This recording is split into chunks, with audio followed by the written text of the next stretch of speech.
Bom dia a todos. Eu queria dizer, em nome do presidente, que o presidente Lula está encerrando hoje, então, a participação nesse segmento de alto nível, no segmento de chefes de Estado, da participação brasileira na 28ª Conferência dos Estados Partes do Acordo Quadro de Mudança Climática da ONU.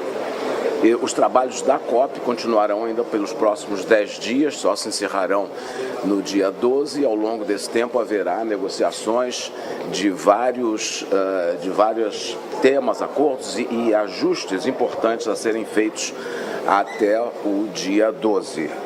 É importante dizer que a participação do presidente Lula nessa 28ª COP representa a volta do Brasil, é um dos símbolos da volta do Brasil ao mundo. E a volta também do que se fazia no passado, nos governos dele, da presidente Dilma, de se credenciar, além da delegação governamental, também a sociedade civil na discussão da COP. É importante dizer também que o presidente Lula teve uma participação no ato de abertura da COP, junto com o presidente dos Emirados Árabes, o Sheikh Mohammed, o secretário-geral da ONU, o rei Carlos da Inglaterra e o presidente Lula. Isso também é uma mostra, essa individualização de 4 oradores mostra o papel relevante que o Brasil tem tido, liderando pelo exemplo em todas as iniciativas de combate à mudança climática e preservação ambiental. O presidente Lula participou também de vários outros eventos ao longo desses 2 dias. Ele participou dessa abertura que eu já falei, depois fez um pronunciamento importante também, um discurso de muita substância no segmento de alto nível, e no dia de ontem ele participou da cúpula do G77 China e também do evento sobre florestas, protegendo a natureza para o clima, vida e subsistência. Além disso, o presidente teve também uma série de encontros bilaterais com outros chefes de Estado. Ele se reuniu com o primeiro-ministro do Reino Unido, ele se reuniu com o secretário-geral da ONU, com a presidente da Comissão Europeia, Ursula von der Leyen, e também com o primeiro-ministro da Espanha, Pedro Sánchez. No segundo dia, ele se encontrou com o presidente de Cuba, Miguel Díaz-Canel, com o presidente da França, Emmanuel Macron, e o presidente da União Africana, Moussa Faki, que trouxe ao presidente um convite para que ele participe da próxima Assembleia Geral da União Africana, que se realizará em Addis Abeba, na Etiópia, em fevereiro do próximo ano, em torno do dia 17 e 18. Houve encontro com o ministro Sunak? Sim, com o primeiro-ministro britânico, Sunak. O presidente também participou do lançamento da iniciativa Florestas Tropicais Sempre e do lançamento do programa de transformação ecológica. É importante dizer também que a COP28 é um importante marco no processo do Acordo de Paris, quando vai haver uma avaliação agora que será completada na COP30, que se realiza em Belém do Pará, candidatura de Belém proposta pelo presidente Lula ainda ano passado na COP27, e quando, nesse momento, os países deverão apresentar suas novas contribuições nacionalmente determinadas, para justamente reduzir a emissão de gases de efeito estufa. O Brasil já anunciou, o presidente já anunciou a revisão dessas metas, passando de 37% para 48% em 2025 e de 50% a 53% até 2030. Portanto, é importante dizer, e também que o presidente destacou ao longo de seus pronunciamentos, que é importante proteger com justiça a floresta, promovendo o desenvolvimento sustentável, a criação de empregos e protegendo, sobretudo, os habitantes desse bioma amazônico, em que mais de 40 milhões de pessoas vivem nos 8 países membros do Tratado de Cooperação Amazônica. Isso tudo também é uma consequência, um resultado da Cúpula da Amazônia, organizada no Brasil por iniciativa do presidente no mês de agosto último, em que estiveram presentes os 8 chefes de Estado dos países amazônicos. Creio que com isso, presidente, dei uma ideia geral do que aconteceu nesses 2 dias e da importância da sua presença com uma delegação, com um conjunto. A participação do Brasil se refletiu através de uma importante participação do governo federal, da sociedade civil e do empresariado, uma ação conjunta dessas 3 grandes unidades da sociedade brasileira na COP. Muito bem. Obrigado. Jornalista não bate palma, então. Uma coisa que eu queria lembrar a vocês é o seguinte. Ontem, no encontro com o movimento social brasileiro, eu alertei as pessoas para que ninguém fique imaginando que vai ser possível em algum lugar repetir uma COP como essa, com, sabe, o luxo, a riqueza das coisas, ou seja, a importância, sabe, não é possível fazer isso em outro país do mundo, eu não sei, a não ser que seja em outro país árabe, quem sabe no Principado de Mônaco, ou sei lá onde. Mas nós vamos fazer uma COP com a cara do Brasil, com o povo brasileiro, no estado amazônico, que vai ser a grande novidade. Eu disse ontem que se a gente não tiver o palácio que tem aqui para a gente fazer uma reunião, a gente pode fazer embaixo de uma copa, de uma árvore e discutir os assuntos do mesmo jeito, ou fazer numa canoa no Igarapé.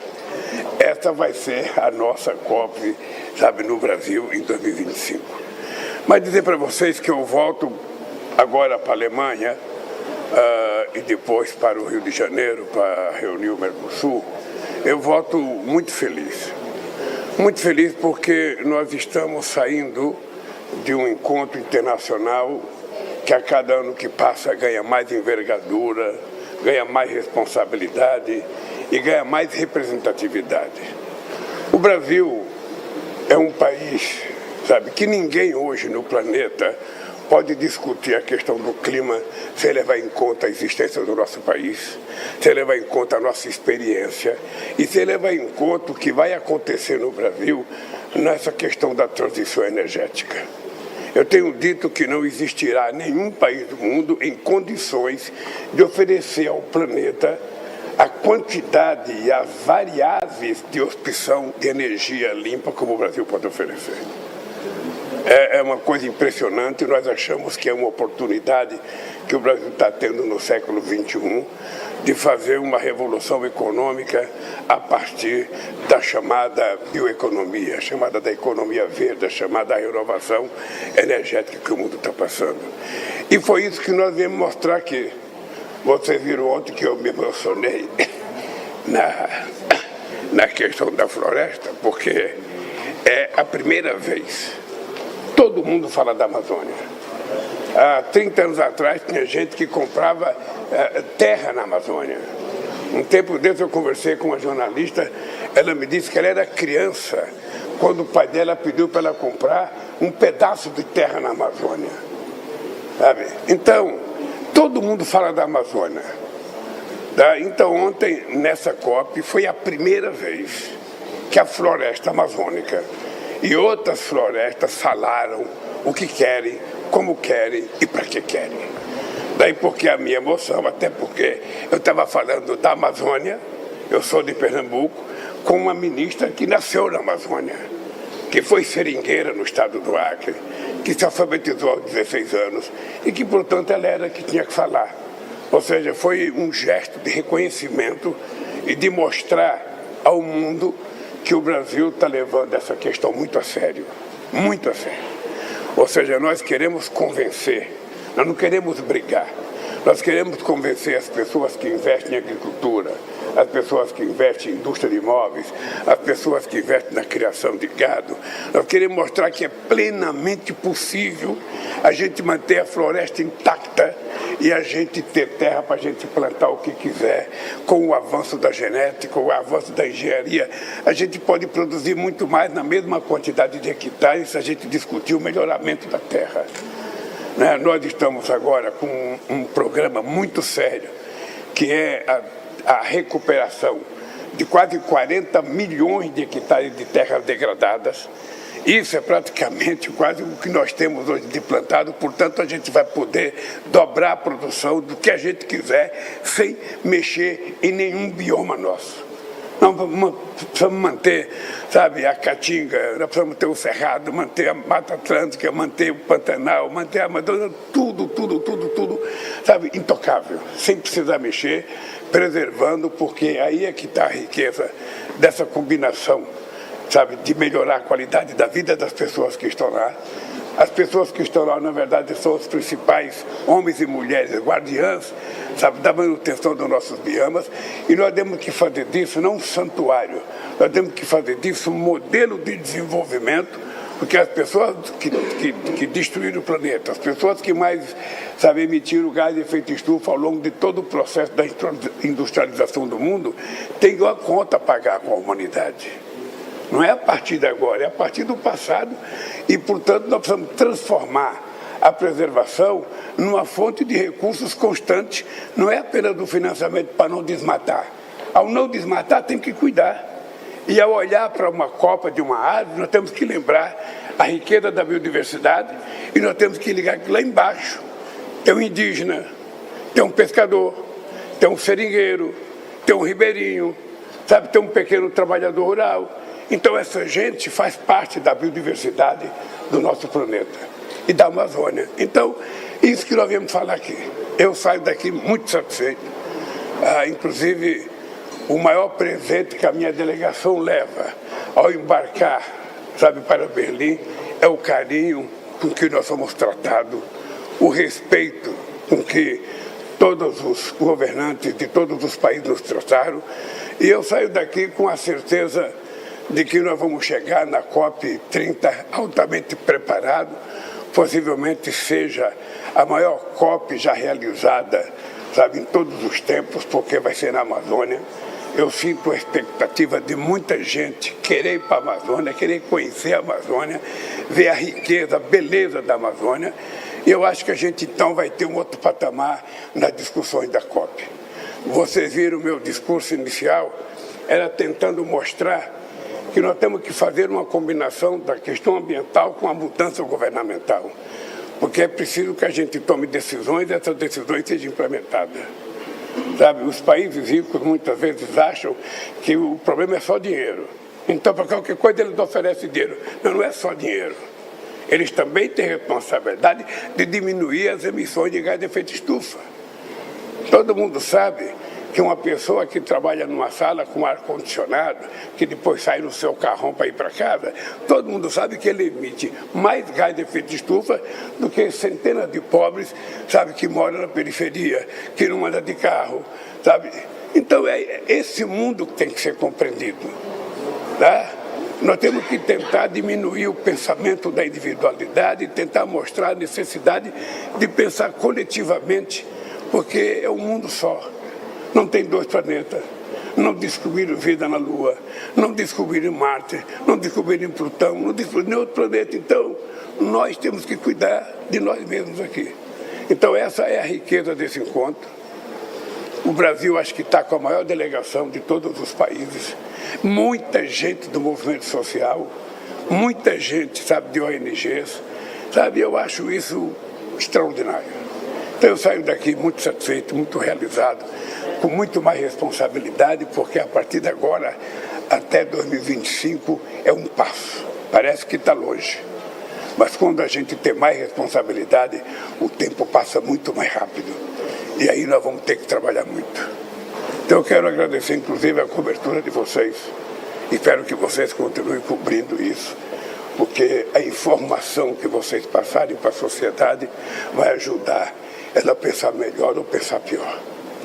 Eu acho que nós temos que passar mensagens construtivas daquilo que nós queremos que o mundo seja daqui para frente.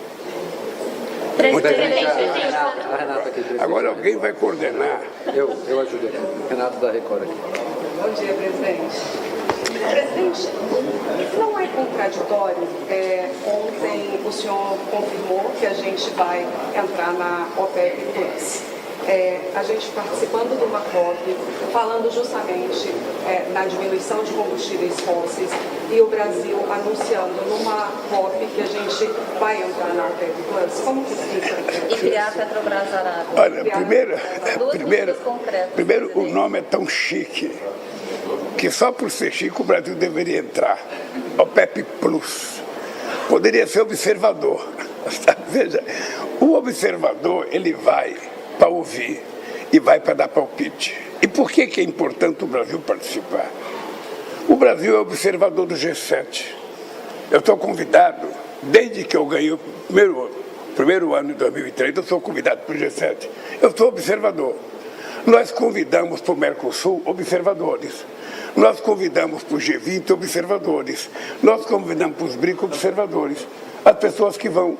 Muitas vezes até pode falar, mas não tem poder nenhum de decisão. O que nós queremos? É verdade que nós precisamos diminuir o combustível fóssil. Mas é verdade que nós precisamos criar alternativa. Então, antes de você acabar por sectarismo, você precisa oferecer à humanidade a opção. E a nossa participação na OPEP+, é para a gente discutir com a OPEP a necessidade dos países que têm petróleo e que são ricos começar a investir um pouco do seu dinheiro para ajudar os países pobres do continente africano, da América Latina, da Ásia, a investir em combustível fóssil. Eles podem financiar. Ele pode financiar o etanol, pode financiar o biodiesel, pode financiar a eólica, pode financiar solar, pode financiar, hidrogênio verde. Esse é o nosso papel. Esse é o nosso papel. Eu ontem estava dizendo para uma companheira, acho que para a companheira Marina, quando eu fui entrar no sindicato em 1969, os meus companheiros que pertenciam ao Partido Comunista Brasileiro diziam assim para mim: ô Lula, você não pode entrar no sindicalismo, o sindicato é pelego, você não vai conseguir mudar nada, você vai virar pelego. E o que aconteceu? Nós mudamos a cara do sindicalismo brasileiro. Em 78 nasceu o novo sindicalismo brasileiro. Eu acho que é participando desses fóruns que a gente vai convencer as pessoas que uma parte dos recursos ganhos com o petróleo deve ser investido para a gente anulando o petróleo, criando alternativas. É isso que nós vamos fazer. É isso. Então, é muito importante, não tem nenhuma contradição, não tem nada. O Brasil não será membro efetivo da OPEP nunca, porque nós não queremos. Agora, o que nós queremos é influir. É isso. Presidente. Presidente, bom dia. Falou, né? Fábio, sou Fábio do Valor Econômico. Presidente, o Jean Paul Prats anunciou ontem que a Petrobras está criando uma subsidiária aqui no Oriente Médio, a Petrobras Arábia. Queria saber do senhor qual que é a importância estratégica dessa subsidiária para o Brasil e também nesse momento em que se fala de descarbonização, porque a Petrobras Arábia vai fazer o quê? Vai investir em hidrogênio verde? Imagina que vai investir em petróleo, né? Olha, primeiro, você deve fazer essa pergunta para o Jean Paul Prats. Você deve fazer a pergunta para ele, porque eu não fui informado de que a gente vai criar uma Petrobras aqui. Como a cabeça dele é muito fértil e ele pensa numa velocidade de Fórmula 1 e eu funciono numa velocidade de Volkswagen, sabe? Eu preciso aprender o que é isso que ele vai fazer. Se a Petrobras tem algum investimento para fazer aqui, eu não sei no que. Mas a Petrobras não vai deixar de prospectar petróleo. É importante lembrar isso. Porque o combustível fóssil ainda vai funcionar durante muito tempo na economia mundial. Enquanto ele funcionar, nós vamos conseguir pegar petróleo, nós vamos melhorar a qualidade da gasolina. É importante vocês lembrarem que não é de hoje. A gasolina brasileira já tem 27 de etanol misturado a ela. Já não é poluente como as outras. O nosso diesel já tem 12% de biodiesel. Quando a gente fala de combustível no Brasil, vocês têm que lembrar que nós estamos um passo à frente dos outros. Sabe? Então, o nosso petróleo já tem uma mistura. Eu descobri recentemente que o empresário brasileiro comprou 100 caminhões novos na Saab Scania e esses 100 caminhões novos vão utilizar 100% de biodiesel. Essa é uma novidade que a indústria automobilística europeia não falava para nós. Eles diziam, não, só pode usar B12, B11, porque senão corrói o motor. E a Scania vendeu 100 caminhões, 0 quilômetro, que vai utilizar 100% de biodiesel. Então, eu vou conversar com a indústria automobilística europeia. Por quê? Sabe que eles dizem que corrói? Certamente porque eles querem vender, sabe, o modelo de caminhões dele. Porque cada vez que ele faz o modelo, sabe, que eles chamam de Euro 4, Euro 5, cada vez que eles aumentam uma queda, aumenta 20% dos caminhões no Brasil. Então o Brasil não precisa seguir o modelo, o padrão deles, porque nós temos um combustível diferente. Nós temos uma mistura mais saudável, menos poluente. E, portanto, nós vamos utilizar esse potencial que o Brasil tem. Agora, a Petrobras, enquanto empresa, ela vai ter que fazer o que precisar fazer para ela poder se transformar numa grande empresa e ajudar o Brasil a crescer. Mas, ao mesmo tempo, a Petrobras vai se transformar numa empresa, não de petróleo apenas, uma empresa, sabe, que vai cuidar da energia como um todo. E a Arábia, o senhor vai conversar com ele? Eu vou conversar com ele. Você me deu uma bela informação. Pessoal, só tem mais uma pergunta, porque o slot do avião, a gente tem pouco tempo. Aqui também tem slot. Se eu não embarcar, eu não desço lá. Presidente, o Dilene Lopes da Rádio Tatiaia, a fala do presidente Emmanuel Macron ontem indica que o acordo com a União Europeia não será fechado durante a presidência brasileira do Mercosul e o senhor acabou não se reunindo com o presidente da Guiana. Como é que está a intermediação para esse conflito? O senhor tem algum temor de que ele se escalhe na região? Primeiro, a posição do nosso companheiro presidente da França é conhecida historicamente. A França sempre foi o país que criou obstáculo no acordo do Mercosul com a União Europeia, porque a França tem milhares de pequenos produtores e eles querem produzir os seus produtos. É isso. Agora, o que eles não sabem é que nós também temos 4.600.000 pequenas propriedades, até 100 hectares, que produzem quase 90% do alimento que nós comemos e que são alimentos de qualidade e que nós também queremos vender.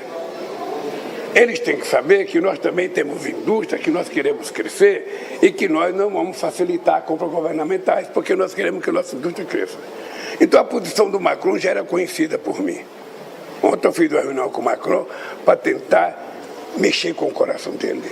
Eu falei, Macron, quando você voltar para a França, abra o seu coração, cara, pensa um pouco na América do Sul, pensa no Mercosul. Nós somos países pobres, sabe, nós temos países pequenos. Bom, me parece que ele não pensou. Ele não deu nem tempo para o coração dele, porque já foi comunicar a vocês. Mas nós vamos ter uma reunião do Mercosul no dia 7. No dia 6 nós vamos ter uma reunião com os ministros do Mercosul.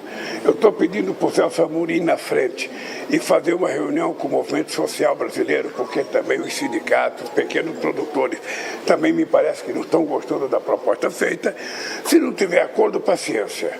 Não foi por falta de vontade. A única coisa que tem que ficar claro é que não digam mais que é por conta do Brasil e que não digam mais que é por conta da América do Sul. Assuma a responsabilidade de que os países ricos não querem fazer um acordo na perspectiva de fazer qualquer concessão. Sabe? É sempre ganhar mais. E nós não somos mais colonizados. Nós somos independentes.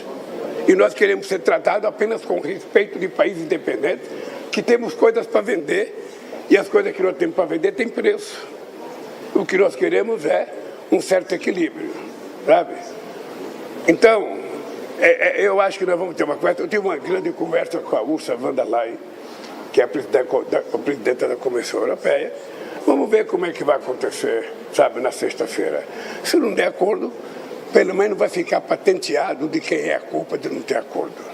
Agora, o que a gente não vai fazer é um acordo para tomar prejuízo.